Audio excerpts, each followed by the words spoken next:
My name is Albert Harrison, a 29-year-old office worker. If there's anything that sets me apart from others, it's that I'm a wheelchair user. I began this wheelchair life due to an injury I sustained while mountain climbing back in my student days. Many people tell me that there is no way I want to climb the mountain again after the injury, but I still do. Currently, I'm totally into free climbing. I work in a factory of a major metal processing company. I have no complaints about my working conditions, and I have a good relationship with everyone. I often think how blessed I am to be surrounded by such people. I thought I would always be in this factory, but a sudden transfer order came to me in spring. I was ordered to work at the head office. This surprised everyone in the factory, including the factory manager. It seems that the upper management wants to highlight the company's image of actively hiring people with disabilities. Though it's quite annoying to be shuffled around for such a reason, I'm an office worker. It's hard to go against the directives from above. So I left the factory I was familiar with and transferred to the head office where I didn't know anyone. I was transferred to the General Affairs Department of the head office. As I thought, it was a position allocated for disabled hiring. You could tell from the arrangement of the desks on my floor that they made various adjustments to accommodate me. The CEO directly told me, "We'll improve anything that makes you uncomfortable," and I became determined to contribute for the wheelchair users who will be employed in the future. "Nice to meet you, I'm Cindy Miller. I'll be your mentor until you get used to the head office," said a cute woman who looked like a small animal, extending her right hand. "I can do most things on my own, but when I need help, I hope you can assist me." When I said this, she replied, "Yes," with an energetic response. I felt slightly less tense, thinking that I might get along well with her. "Oh, you must be Albert. It's a real hassle that we've been handed to take care of you.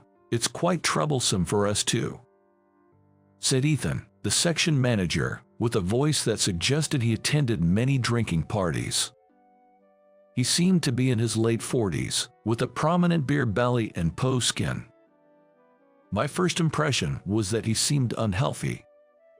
I was so taken aback by his appearance that I didn't even realize the extremely rude comment he had made. "I'm Albert, nice to meet you." Perhaps my response, which seemed to ignore Ethan's sarcastic comment, might have made things worse. He probably saw me as someone who's difficult to handle since I didn't react to his sarcastic comment. Ethan returned to his desk with a sour expression. "Don't mind him, he always talks like that," Cindy said, frowning. It seemed that Ethan was not well liked by his subordinates.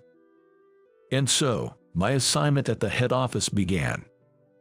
I don't consider this a big disruption, just a minor bump in the road. The work was similar to the administrative tasks I had at the factory, and the manuals were well organized, so there were no issues. The only minor issue was Cindy. I think she probably didn't have much experience dealing with wheelchair users before. She tended to treat me as someone special. Being overly considerate made me feel somewhat uncomfortable. "Oh, I'll get that for you," Cindy said as I was about to go and retrieve some document files. "It's all right, I can get it myself. If I can't do something, I'll ask for help," I told her. Upon hearing my words, she looked surprised. Seeing her expression, I realized that someone else must have said the same thing to her before. The next moment, her cheeks turned red, as if she was ashamed of her actions. "How about we go out for dinner tonight?" When I said this, Cindy responded with a "Pardon, I'm asking you out. Is that okay?" She looked surprised. "Sure," she said. After hearing her reply, I gripped the hand rims and pushed the drive wheels. My wheelchair moves smoothly as if it's an extension of me. At the filing cabinet, I turned back to the desk and saw Cindy looking worried.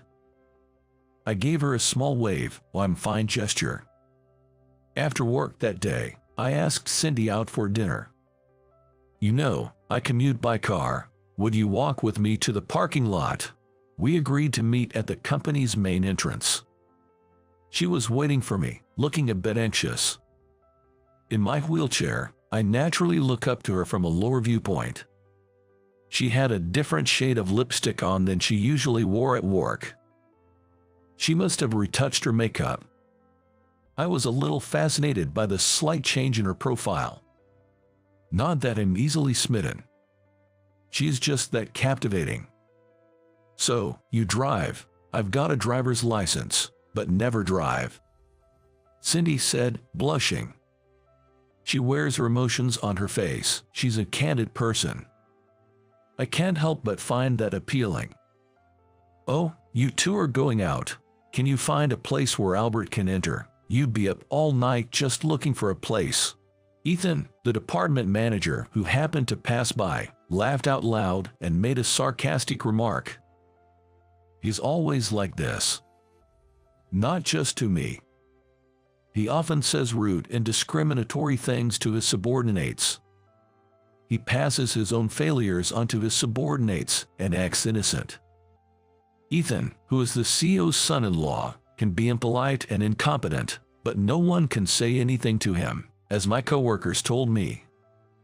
"Sorry to worry you, Ethan, but I've researched places that are accessible for a date," I replied with a smile. Then, Ethan clicked his tongue in frustration.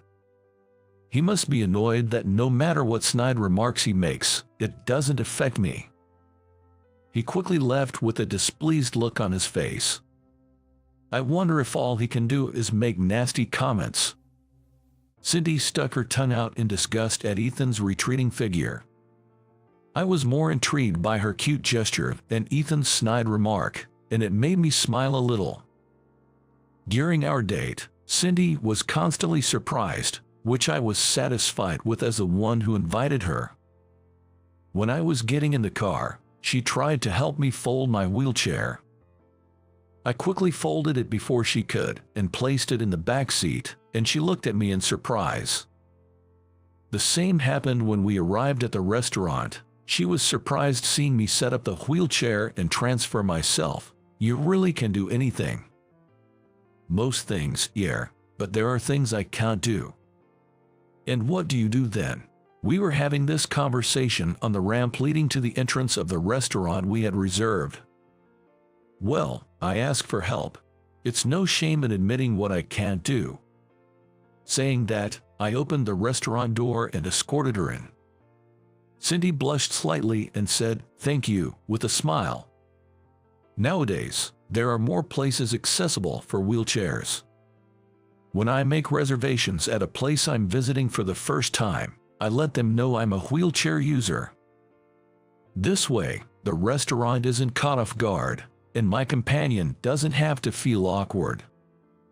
The reserved table was a prime seat with a view of the beautifully lit-up English garden, which was the feature of this restaurant. "Sorry for suddenly asking you out, but I thought it would be good if you, as my mentor, knew more about me." I apologized to her after we had placed our orders. And then it hit me. "Sorry, do you have a boyfriend or something? I hope it will not cause any misunderstandings." If she had a man in her life, there was the risk of causing significant inconvenience. Seeing my sudden rush, Cindy burst out laughing. She laughed until she was in tears. "Unfortunately, there's no such man," she said, wiping her tears. She explained that she found it hilarious that I was bringing this up now. Somehow, thanks to the laughter, I felt closer to her. And then she told me a secret she had never shared with anyone before. I too was once severely injured and was told that I might never walk again. I was taken aback by her unexpected confession. Cindy told me that she used to do paraequestrian. When she was in high school, she had a severe fall during training. At that time, the doctors had made such a prognosis. When I remember the despair I felt at that time, I still wake up at night, even now. That was something I had also experienced. What had been normal for me until then was no longer normal. I was overwhelmed with anxiety about how my life would change from then on. There were times when I stared at my own immobile legs and shed tears. No one's words of encouragement resonated with me. I had a time like that as well. Fortunately, Cindy said she was able to walk again after undergoing repeated rehabilitation and surgeries. Now, there are times when she feels like the accident was all a dream. She probably cared about me more than necessary because she saw in me the future she had once despaired about. I realized again that she was a truly kind and honest person. I know that I'm completely different from you, Albert, but I couldn't help but see myself in you. Cindy apologized, hanging her head. I shook my head, telling her that there was no need for her to apologize. Do you no longer ride horses? At my question, she nodded with a somewhat sad face. She said she had become too scared to do it. I see. So, about the next day off, I asked her out on a date for the next holiday. The long-awaited day off. I picked up Cindy in my car. I kept the destination a secret. I had shamelessly asked her to prepare a picnic lunch. Cindy smiled a little incredulously, saying, "You really have some nerve, Albert, so I think she must have prepared it." The car ride took us to a cliff located deep in the mountains. "Where is this?" Cindy looked up at the towering cliff in wonder. "Just watch as I climb that." At my words, Cindy's eyes widened. At the bottom of the cliff were my old mountaineering buddies, who had been with me even before I became a wheelchair user. They were helping me because I just couldn't give up on the mountains. "Are you sure this is safe, even though you said you can do anything?" "No, I'm fine. Just watch." As she looked up anxiously, I climbed the rock swiftly with the support of my friends. When I reached the top and waved to her, she waved back with a face that looked like she might start crying any minute. To descend, I used a rope and a descender to get back to the ground in a jiffy. "See, it wasn't that bad, right? So why don't you give it another try? You want to ride, don't you? You actually do want to ride the horse." At my words, Cindy nodded, tears streaming down her face. She must have been holding it in for a long time. I believe it's not a lie that she felt fear towards horse riding. But above that, I think Cindy had distanced herself from horse riding because she was worried about causing concern to those who cared about her. She didn't want to worry her loved ones anymore. I couldn't give up climbing or mountain climbing. I think she must feel the same. "Albert, I feel like I can confidently tell my parents that I'm okay, that they don't have to worry." Cindy's face was a mess from crying, and her mascara was a little smudged, but she was still attractive and beautiful. About 2 weeks after I was transferred to the head office, a welcome party was arranged for me in the General Affairs Department. The location of the welcome party was a high-end sushi restaurant, a place I wouldn't normally set foot in. Sushi is my favorite food. I was looking forward to the welcome party.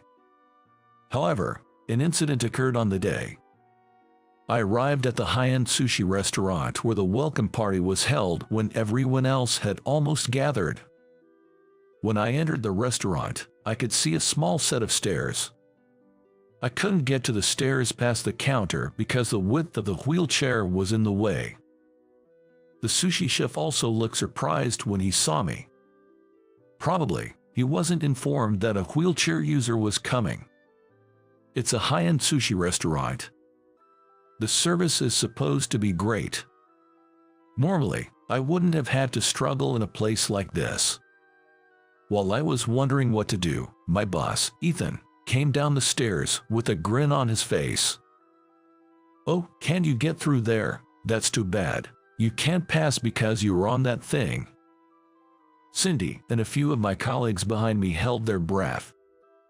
Ethan seemed a bit drunk. He was laughing while loosening his sloppy tie.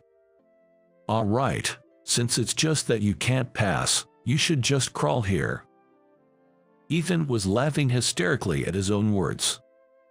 The atmosphere in the place froze instantly. All I had on my mind was sushi, and honestly, I didn't even want to deal with Ethan. "Come on, crawl over here. You said you wanted to eat sushi, didn't you?"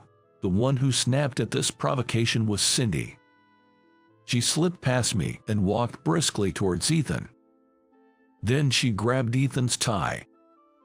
"Have some shame, you pig," Cindy growled in a low voice. Everyone there must have thought for a moment that they were hearing things.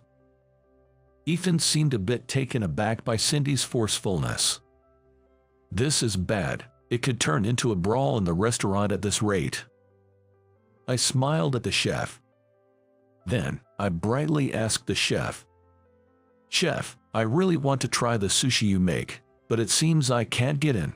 Can you please prepare a special sushi roll for me to take out?" The chef rolled up his sleeves and said, "All right, leave it to me." Cindy shook off Ethan's tie as if she were throwing away something filthy and said, "I want one too, please." Cindy and I left the welcome party venue with the special sushi the chef made for us. From what I heard from my colleagues, the welcome party without me, the guest of honor, felt flat and was as quiet as a wake. Everyone seemed to be glaring at Ethan while stuffing their faces with delicious sushi. I felt a bit apologetic, but everyone said they enjoyed the sushi with a smile, so that put my mind at ease just a little. Cindy and I left the sushi restaurant and ate our sushi in a nearby park. Cindy, angry as she was, popped a piece of sushi into her mouth with a swift, impulsive gesture. "You know, it might taste better if you take your time." "Shut up, I'm angry," she retorted.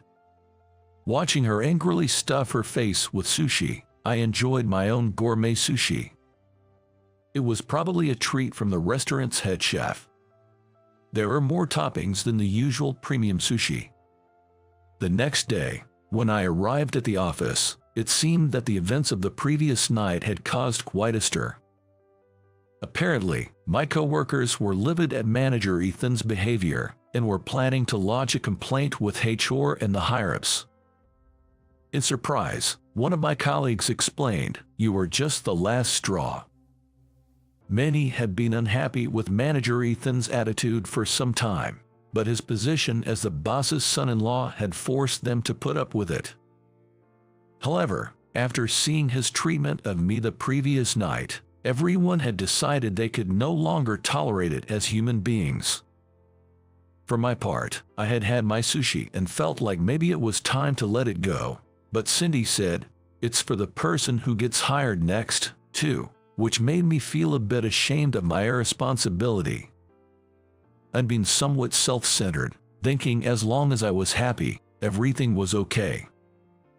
I hadn't really thought about the people who would come after me. HR started conducting interviews, and soon it was my turn. The meeting room prepared for the investigation also had the CEO present. This was clearly seen as a serious issue. "I'm sorry for the actions of my son-in-law. It's due to my lack of oversight. Please forgive us." The CEO started by apologizing, which made me feel somewhat overwhelmed. Cindy, who was interviewed before me, apparently explained everything about the incident the previous night in detail, and also talked about all that had led up to it. In addition to that, it seems they managed to gather information about manager Ethan's misconduct from other colleagues as well. "Albert, we're thinking of demoting Ethan and asking him to leave the headquarters. Will that lighten your mood a bit?" the CEO asked. I took a moment to think about it.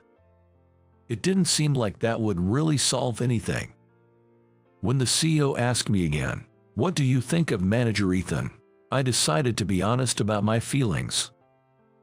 "I feel sorry for him. He probably just lacks imagination. I can't say much since we just met, but I don't dislike Manager Ethan. The CEO was taken aback by my response. But before that, I shared all the harassing behavior from Manager Ethan that I had heard from my colleagues with the CEO and the HR manager. Still, everyone deserves a chance to start over. That includes Manager Ethan, I added. I assured the CEO that I believed Ethan would change his attitude after this whole mess. Though I am single, Ethan has a wife and children. He has a lot to protect. Please give him a chance. With that, I bowed to the CEO. I'm touched by your generosity. Thank you for forgiving my son-in-law, for protecting my daughter's family. As a father-in-law, I am grateful, the CEO said. His words deeply moved me. A man who can genuinely apologize for others. If this man is at the top of the company, it's in good hands. This is a great company, I thought again. I heard you forgave Manager Ethan, Cindy said at the rooftop break area. I was never really mad in the first place. Doesn't forgiving him sound a bit arrogant? Since we ate sushi together in the park, Cindy's demeanor had become much more relaxed. You know I'm thick-skinned, right? That's my charm. It's all water under the bridge now, I said with a cheer, meeting Cindy's sidelong glance. She was angry on my behalf. Seriously, so thick-skinned it's shocking. You're a big-hearted man, and that makes you a great person. She joked around to match my mood, no longer angry, and gave me a smile. Why don't we go horse riding next time? I want you to see me in all my glory. Of course, I'll accompany you. At my response, Cindy chuckled, no need for formality. Seeing her smile made me genuinely feel that the transfer to the headquarters wasn't so bad. Later, when my boss Ethan insisted on apologizing by bowing deeply, I was completely taken aback. He tried to hug me while sniffling, so I ran away as fast as I could. My colleagues couldn't stop laughing at this spectacle. It felt like a sudden gust of fresh air had swept through the office. Cindy was laughing so hard, she was tearing up. Hey, stop laughing and help me out. That's not something I'd expect from the self-sufficient Albert. Her response left me at a loss. Ethan, still calling out Albert, wouldn't give up trying to hug me. If you'll make me your girlfriend, I'll help you. In a voice only I could hear, Cindy softly whispered this. She had a bold side that belied her appearance. That was part of her charm. Let's not just date, let's get married. At my response, Cindy, saying okay, stood up from her chair and placed herself in front of Ethan. Could you please not smear your snot on my future husband? Her comment made the whole department erupt in laughter. Well wishes came flying from all around. Our future couldn't be brighter. Is it too soon to be looking forward to our wedding? What do you think? Subscribe the channel and it will give me the motivation to produce more. See you in the next video.